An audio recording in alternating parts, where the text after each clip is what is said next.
But the reality is when people feel recognized, they stay longer, they work harder, and they collaborate better with their team members. There's a power in recognition that goes a long way.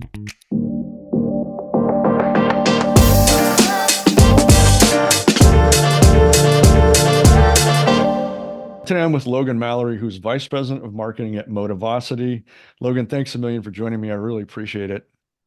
Yeah, Mike, I'm glad to be here and excited to hang out with your audience for a little bit today. So, maybe you could tell us a little bit about what Motivosity is and does, your kind of role in that bigger market space, and then, if you would, your role within Motivosity. Yeah, absolutely. So Motivosity is an employee experience platform. And at the end of the day, what we help companies do is create winning cultures, right? And winning cultures can mean a lot of different things to different people or different employers. But very often at the heart of that is two things. The first one is people feel recognized and appreciated for the work they're doing. They feel like they're adding value and that value is being seen.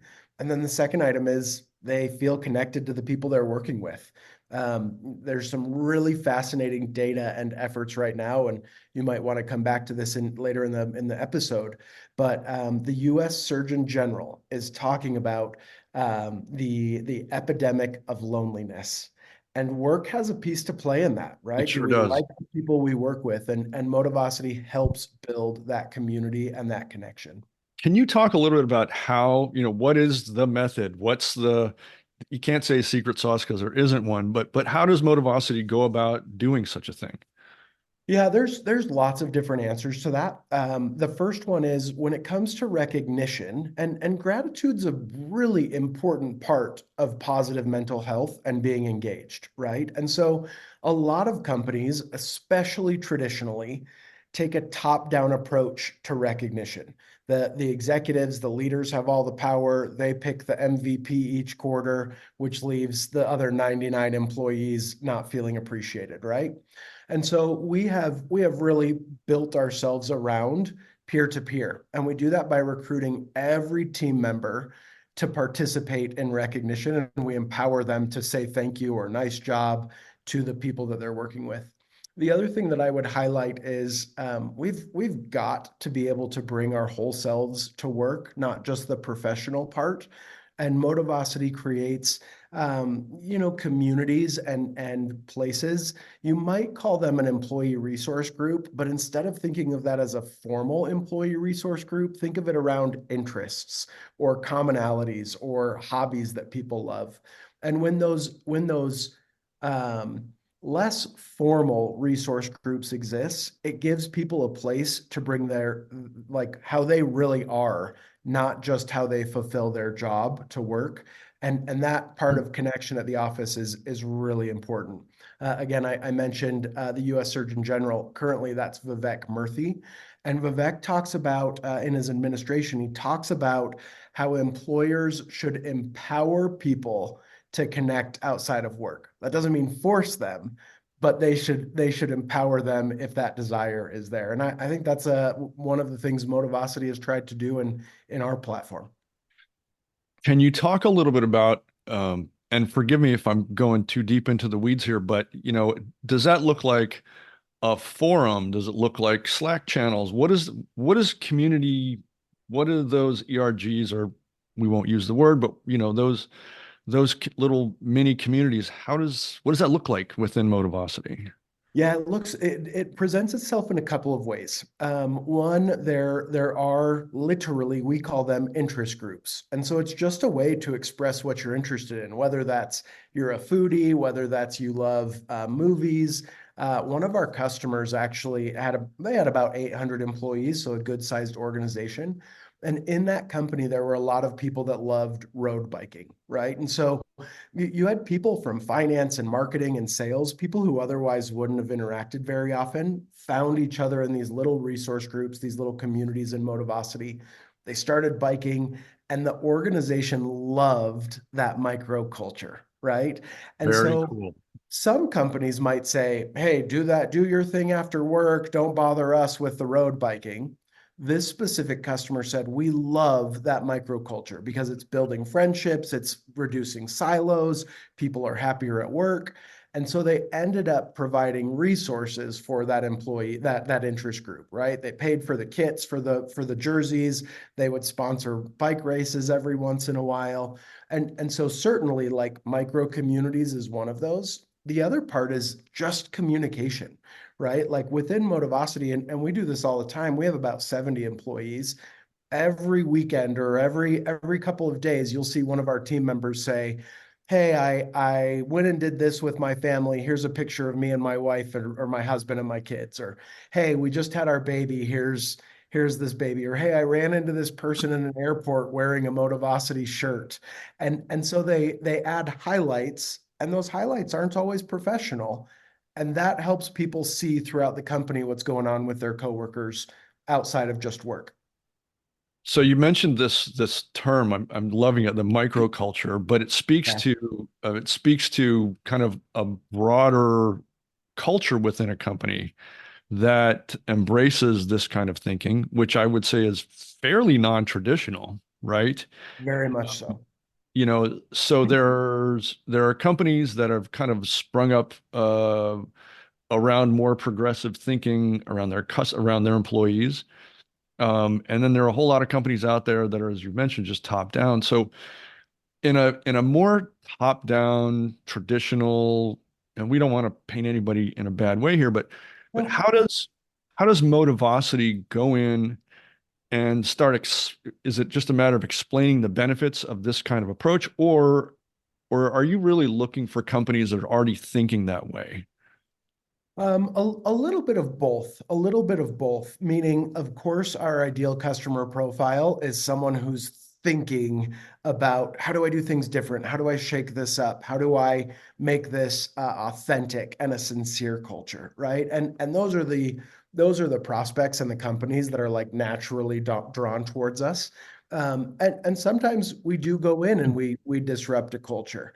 And I think that you can let's see. Probably the best way that we do that is simply with taking one part of the problem, right? Like whether that's you support the micro communities or you allow the peer-to-peer recognition or you start doing some fun achievements and incentivizing your achievements, whether it's a book club or a wellness program, like those small steps and in how you communicate those to your employees. It's a little bit of a gateway drug, right? You start to see the success and you get a program that works that your employees care about. And then you start to think, oh, wait, this worked better than I thought. What else could we do with this? There's this really interesting concept that I talk about a lot. It's called the iceberg of ignorance. And it's typically looked at through a little bit of a negative lens. And the concept is the higher you are within an organization, the less you know about what's going on at the bottom of the iceberg, right? The drama, the problems, the softwares that don't work. And executives that start to realize that maybe they don't have the full picture, that is kind of it opens them up and says, wow, what else do I not know that I could rethink from this traditional thought process? As of today, there are 1,237 technologies on G2 listed as loyalty platforms. There are 560 loyalty technologies on Capterra. My question is, how do you navigate all that? The answer, if you're an enterprise level user, is that there are a handful of organizations out there that are happy to help you figure that out. But if you're a mid-market user, well, good luck.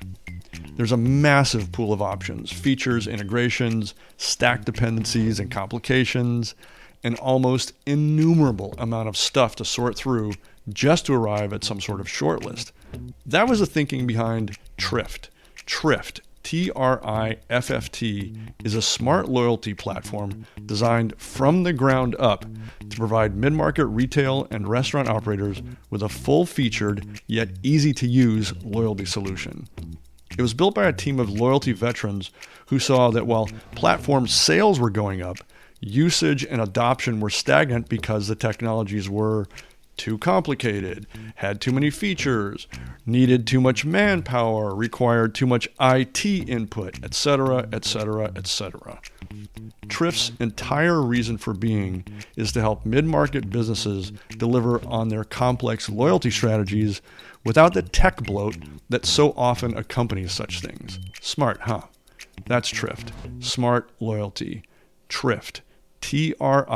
TRIFFT.io. I'm thinking a little bit about some of the conversation we had before we were officially in conversation here, but Right. um, employee experience has meant little things in along the way to a lot of customer experience people who recognize that a great customer experience it kind of relies on a great employee experience, that you can't have one without the other.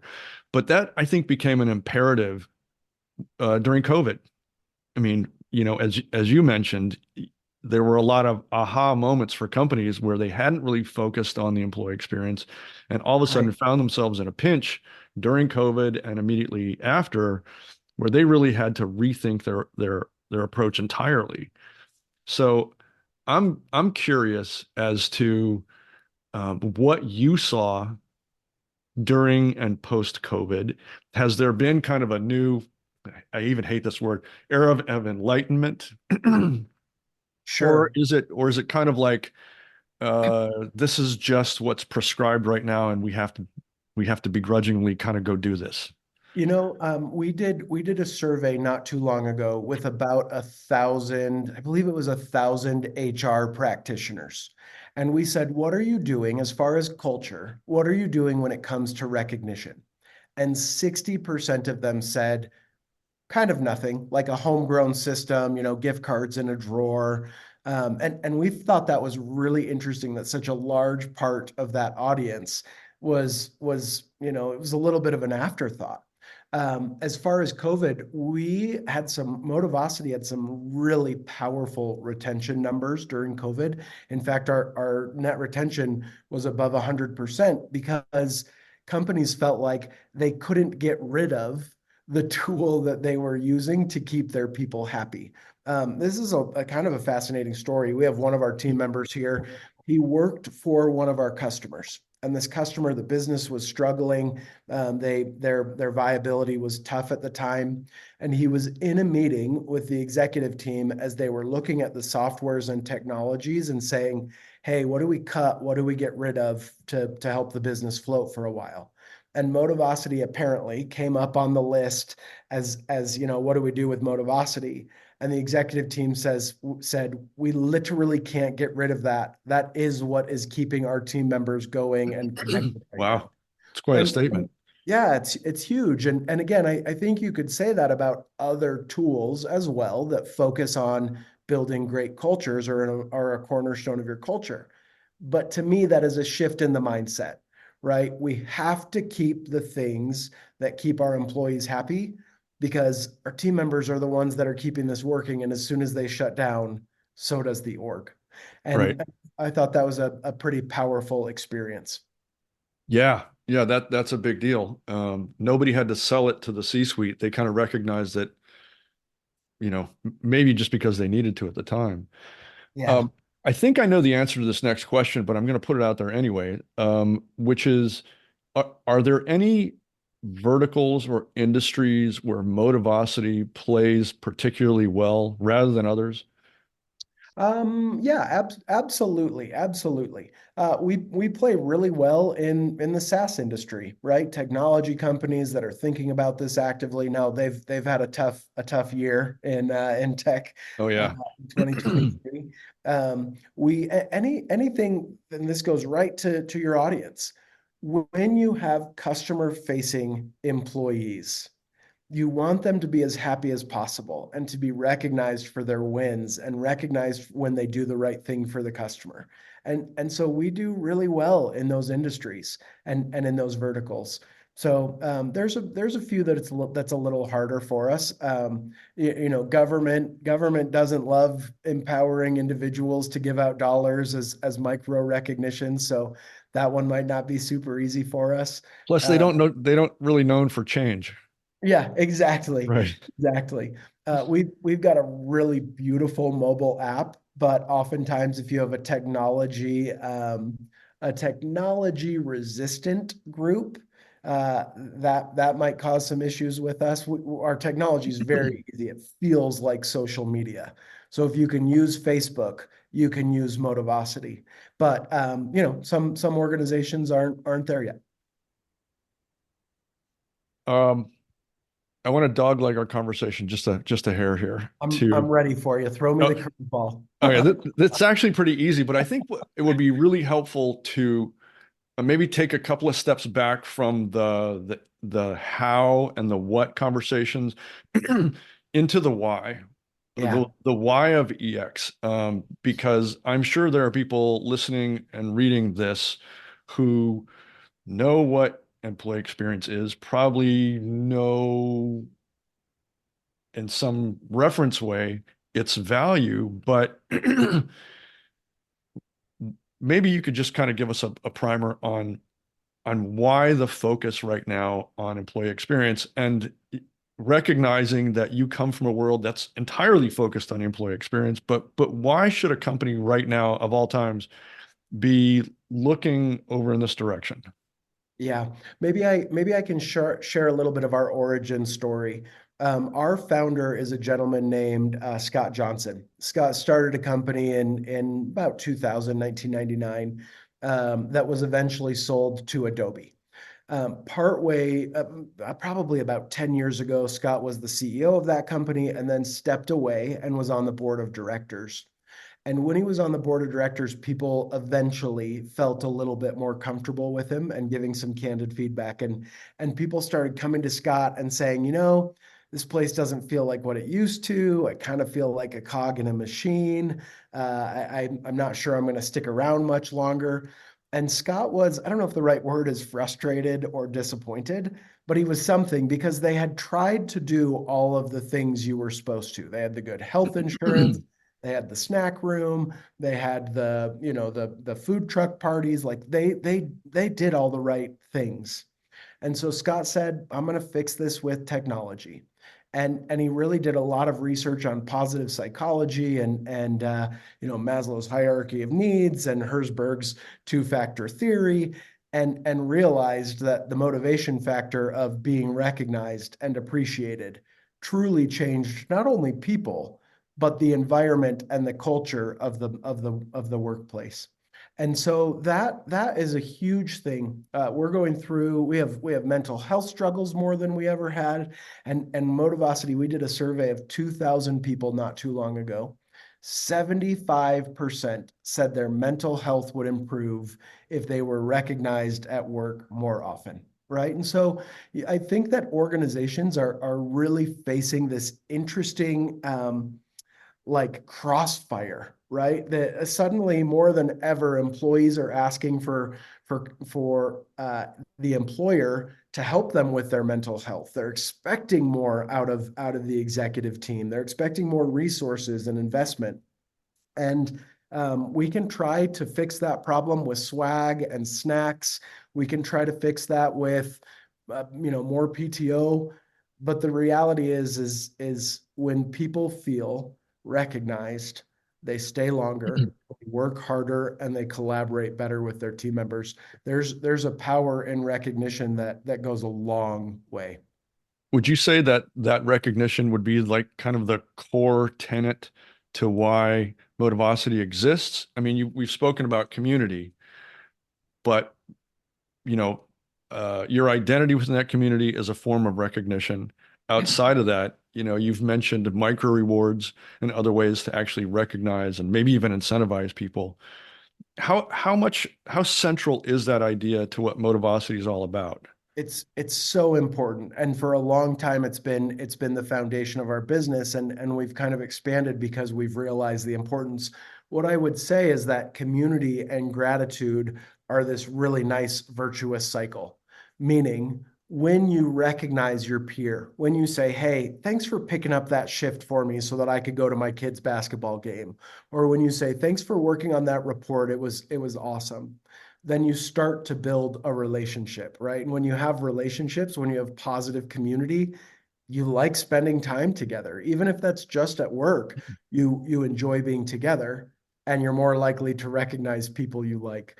And so I'd say that community and gratitude create a really nice virtuous cycle together.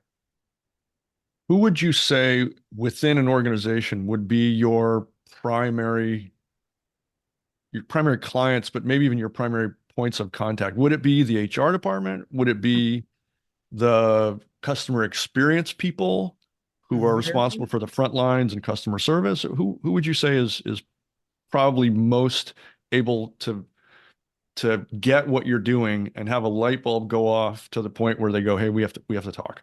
Yeah, the executives, the CEO, when the CEO realizes when you have good leaders that want to make their cultures even better, right? That want to go from good to great. Those leaders are just the light bulb clicks, they get it, and they move really quickly and see the benefits. Oftentimes, HR is the one actively trying to solve this problem, right? And they're trying to solve it through a rewards lens. That's where we just naturally start. Like, let's give people more stuff, right? And I don't get me wrong, I love my Motivosity hat. I wear it almost all the time, but it doesn't get me out of bed on Monday mornings, and it doesn't make me a better team member, right? Like giving people stuff kind of it doesn't have a very long shelf life. And so that's why leaders and HR teams need to focus on how do we create a powerful culture and mindset and attitude amongst our team members, not just try to buy their happiness. If there were, no, I'm going to rephrase this because there is a way. What would you say to the HR folks that are recognizing, well, who are really tasked with employee retention and recruitment in a really interesting environment right now? What would you say to those folks about uh, maybe not about what Motivosity does necessarily, but how they need to be thinking at this point in this market space and in the short term? I think one of the big mistakes that you can make in trying to sell this concept, and again, Motivosity agnostic, is to say, I found a really great rewards tool, right? That's not how executives are thinking. That's not how your CFO who's going to write the check is thinking. They're thinking, how do we retain our talent? How do we have to do, how do we keep our best talent longer? How do we get people to engage for 40 hours a week instead of checking out for 15? And so there's some really interesting stats. One of them's from Harvard Business Review. There's a stat from that group that says um, lonely employees is the number one is one of the top reasons for unwanted turnover, and it costs U.S. businesses $406 billion a year, right? And so, like, when your employees are lonely and they don't have friends at work, they don't stick around. Like, they don't have that stickiness factor. We've done a lot of research with CEOs that are engaged in Motivosity, and again, you could just use a synonym and say CEOs that are actively recognizing their people, right? That is the core of what we do. Those CEOs, their ENPS, their employee net promoter scores, are 4 times higher than CEOs that don't engage at that level. And then the result of that is that they have world-class turnover. So active CEOs that actively recognize their employees have experienced a turnover rates of 9.6%. In the same time period, 2022, the industry average was 22.4%. So Wow. if I was in HR or in customer experience and I was trying to sell this, I wouldn't ever go say, hey, we can give our people more stuff and have really great rewards. I would say, you know what? If we build a culture of gratitude within our organization, studies show that turnover rates more than drop in half compared to the industry average.